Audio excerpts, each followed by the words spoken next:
This TikTok is in reference to going to church. In the past, like when we went to church, we went to church. Now, I've went to church a lot. And I say church because that's what everybody say, but really I went to the building because we are the church. I mean, Monday, cleaning the church. Tuesday, choir rehearsal, maybe worship, praise and worship rehearsal. Wednesday, Bible study. Thursday, maybe getting a break or I might have a meeting or something. Friday night service. Saturday, we had that break to go out and get us something to wear to the building on Sunday.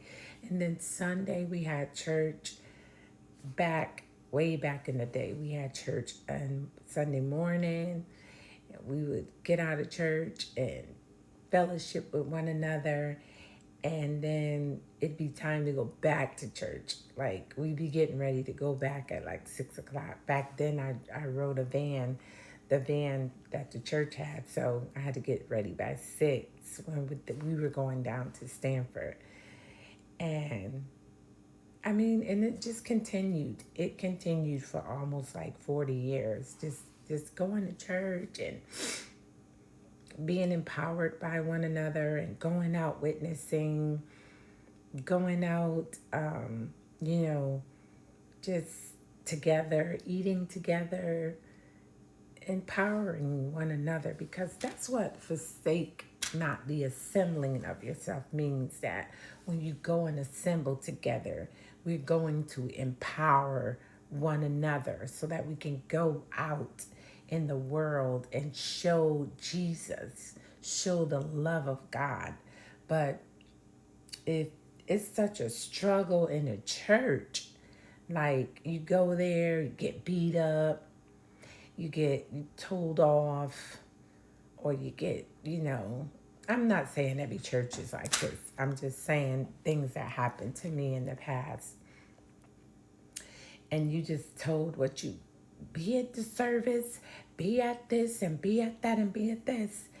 And,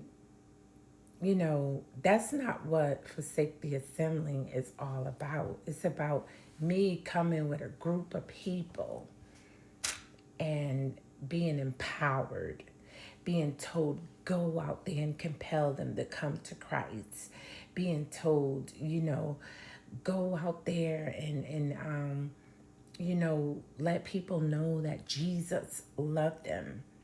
But if I'm going to the church building and being rejected, dealing with cliques, dealing with people who's big headed because now they're a leader, dealing with different types of spirits and just people who is just, this is my church and nobody's going to tell me what to do. And just dealing with all those different kind of things when we go to the church building. People don't want to struggle to go to a church. They don't want to struggle. They don't want to know about, oh, this is the way I am. This is the way we do it. And I'm not talking about not having order. I'm talking about not empowering people when they go to a church building. I mean, the word is going to empower you all the time. This is why people go and they want to hear that word. The worship is going to empower you. It's going to make you feel good. It's going to soothe you. But afterwards, if you have to struggle to do ministry, if you have to struggle to try to be friends with the people who are supposed to be empowering you, if you have to struggle to be in a circle, because it's a lot of cliques that go on in church buildings. I see it all the time. I don't care about it because, I know God. I know God now, but I've went through a lot of that in the past when I was younger. I've been going to church since I was 10. And the reason why I'm saying going to church is because I've been in the program. I've been, with the flowing with the program and not knowing God, not knowing Him for myself. One time somebody even prophesied to me. I visited a church that my sister went to. I wasn't a member of this church, and we looked so much alike. She thought she was prophesying to my sister, Lisa, and she was prophesying to me. And the things that she was saying to me, she was a guest speaker at this church, and the things that she was saying to me, and I was going, no, and she was saying, the Holy Ghost don't lie, and it wasn't a good prophecy. It wasn't edifying. It wasn't empowering me. It wasn't lifting me up. It was something that she heard and she tried to prophesy it to my sister and ended up calling me up. And these are things that people have to deal with, being fake, being false when they come to the church building. So when you don't see a lot of people going to the church building, don't judge them. You don't know what they've been through, what kind of hurt they've been through. Maybe you have somebody they served in the church. They gave it their all. They served the leader. They did everything in their power to be faithful, to be a servant, to be there. And they were never appreciated for it.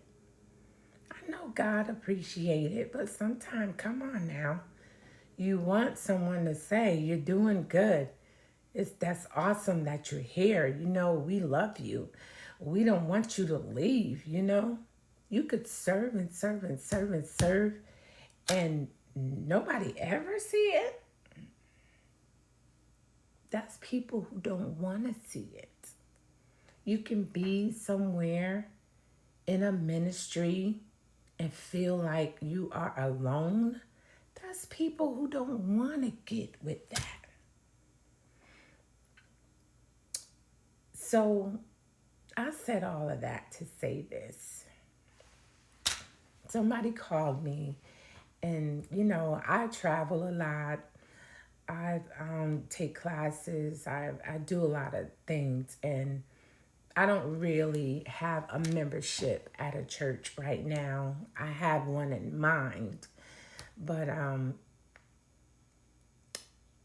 they didn't see me in a while, and they called me, and they didn't say, why you ain't in church?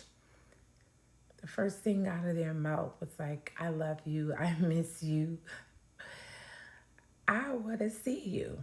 And that just made my heart feel so good that she didn't say, why you ain't in church, girl? You better get over here. What's going on? She asked about me. She wanted to know how I was feeling. And she told me she loved me. She prayed for me. And she said, we got to get together. And that meant the world to me because, honey, listen, let me tell you something. A lot of people is going to church, to the church building. A lot of people is with the program. A lot of people is with the cliques. They're with everything with the church. But if they don't see you or miss you, some of them don't want to see you. Some of them don't. They be like, oh, God, thank you that they're not here. Oh, the jealousy in the church is terrible, y'all. I'm telling you. The jealousy, in the church building. But we are the church, so we shouldn't have that stuff in us. So when you don't see people, find out what's going on in their life. Don't judge them. Don't judge them. Don't judge.